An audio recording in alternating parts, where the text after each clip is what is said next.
Yeah.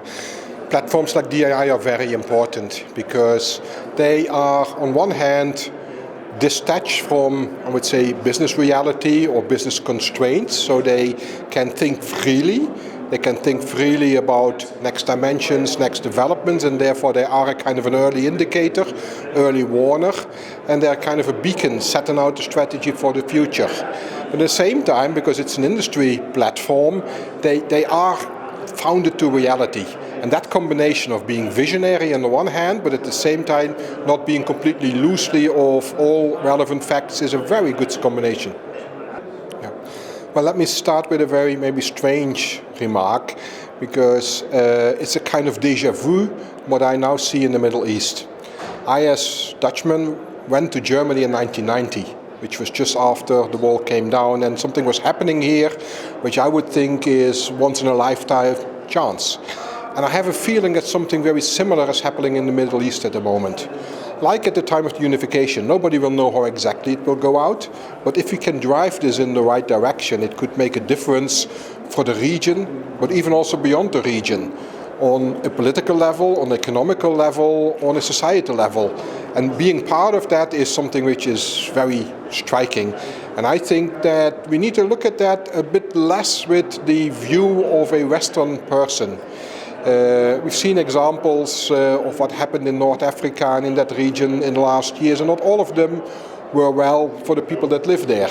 And what I see happening now is a kind of a development which is supported by the people, for the people, and welcomed a lot. And I think we should look at that with a positive view and try to support to make something good out of that, because that really could make a difference for the region, but also beyond the region, even on a global level. If I look at Dii, what I like so much about it, it's not a one-trick pony. One vision, one idea that needs to be followed through.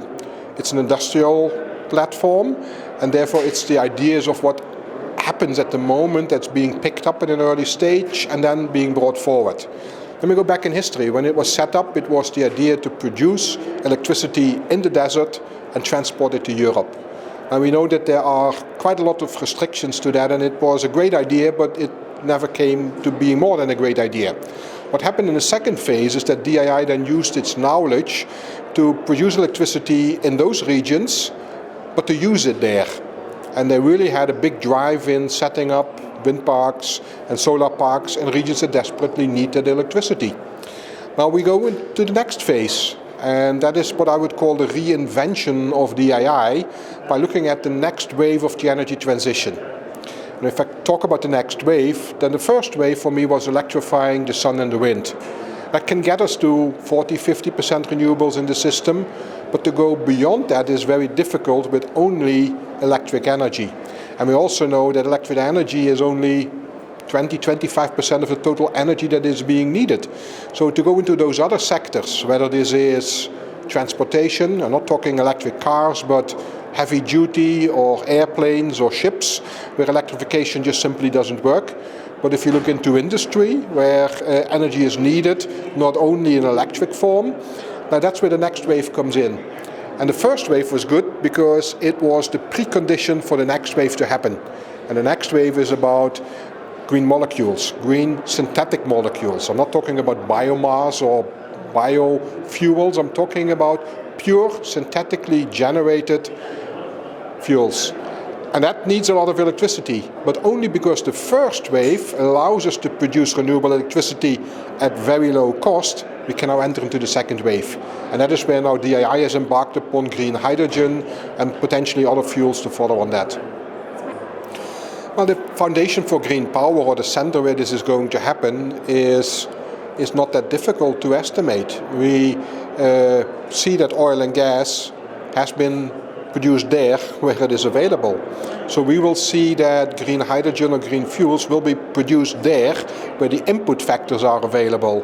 And the input factors are a little bit of water, but a lot of energy.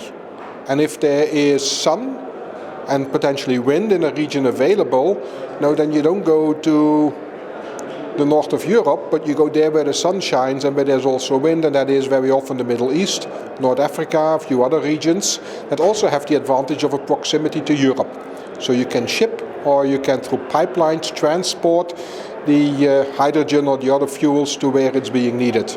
Now that is logical, you produce it there where it is cheapest, but there's also another restriction, which is the availability of land and sea in Europe. If I look at what needs to be done to convert the rest of the system to a sustainable future, then we just don't have enough place in the North Sea or on land to create that renewable energy in Europe. So we need to import it.